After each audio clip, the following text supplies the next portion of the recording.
Welcome to today's Explainer. If you love discovering hidden secrets and solving mysteries, well, you are in the exact right place. Today, we're going on a literal treasure hunt to find clues about a sneak peek of heaven, and guess what? They are hidden right outside in nature. Think about this for just a second. Have you ever stood outside, maybe looked up at a giant towering mountain, or stared out at the endless ocean, and suddenly felt incredibly tiny? Kind of like a little ant looking up at a giant skyscraper? Well, that feeling is actually a massive clue. Today we're going to treat nature like a giant treasure map. And the coolest part? This map is absolutely packed with clues left behind by the creator himself. Seriously, everywhere we look, there are hidden messages just waiting for us to discover them. Section 1. Reading the open book. We're going to look at nature like a giant open picture book filled with amazing lessons.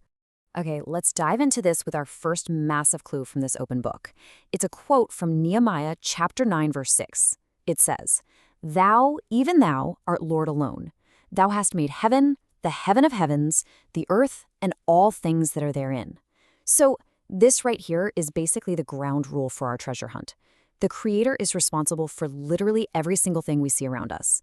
He didn't just make the big stuff up in the sky. He made the earth and every single tiny thing inside of it.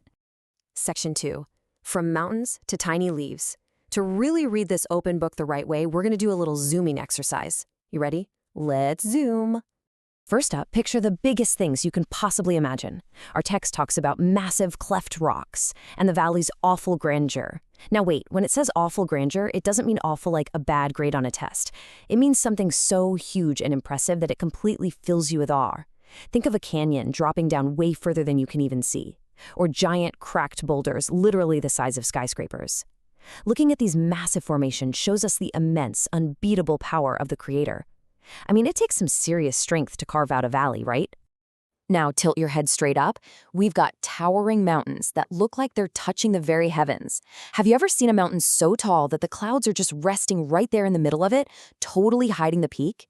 Those skyscraping mountains stand like giant monuments pointing straight up, constantly reminding us of the majesty and that ultimate high-up greatness of the living God. Okay, now let's zoom in a bit closer. Bring your focus down from those mountain peaks and take a look at the lofty forest trees. But hey, don't just look at the whole tree, right? Look super closely at just one single leaf. The text points out these delicately formed leaves. Just think for a second about how much care, how much planning and pure artistry went into those intricate little veins and the absolute perfect shape of just one single leaf on a tree that has, what, thousands of them? That right there shows a creator who definitely pays attention to the small details. And let's finish our visual zoom. Look all the way down at your shoes. What's down there?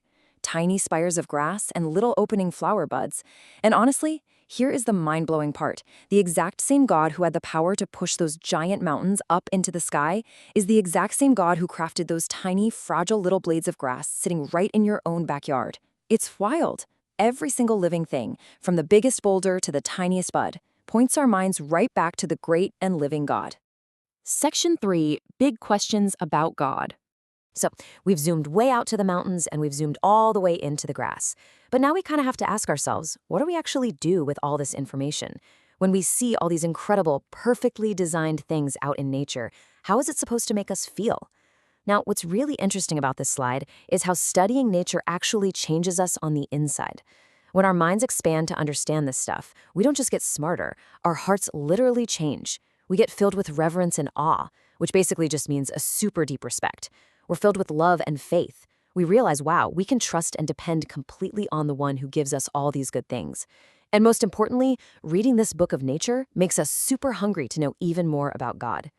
And that hunger leads us straight to this amazing question from Psalm chapter 8, verse 4. As we look at his marvelous works, we just instinctively ask, "What is man that thou art mindful of him, and the son of man that thou visitest him?" Basically, what this means is, God, you are so incredibly powerful. You literally made the galaxies, the oceans, the mountains. So why do you care so deeply about me?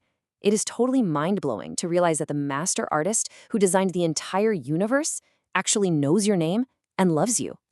Section 4, Sneak Peek of Heaven. Okay, get ready, because here is the absolute biggest, most exciting reveal of this entire explainer. So if you think the Earth we live on right now is incredibly beautiful, like if you love the forests and the animals and the oceans and God's current house, our source tells us that all of this is actually just a mirror. It's really just a sneak peek of the future home of bliss that He is preparing for those who love Him. But this brings us to a kind of funny human problem. To explain it, we need to learn a big vocabulary word: reticent. Reticent means hesitating or being quiet about speaking what you think or feel. It's like when you hold back from talking about something. Keep this word in your back pocket because it sets up a super important point about how we talk or, well, don't talk about heaven. And this brilliantly illustrates that funny human problem I just mentioned. Think about it for a second. If you're going on a trip to, say, Disney World or to another country or even just to a cool new water park a couple towns over, you talk about it all the time, right? You tell your friends, you're packing your bags days in advance, you're just super excited. We talk freely about normal earthly places.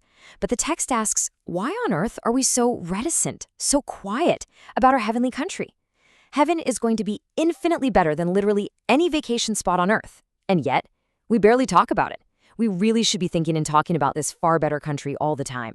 So the absolutely crucial point here is that we need a strategy to keep our focus in the right place, and God gave us nature to do exactly that.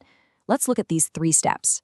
First, observing nature helps keep God right there in our memory every single day.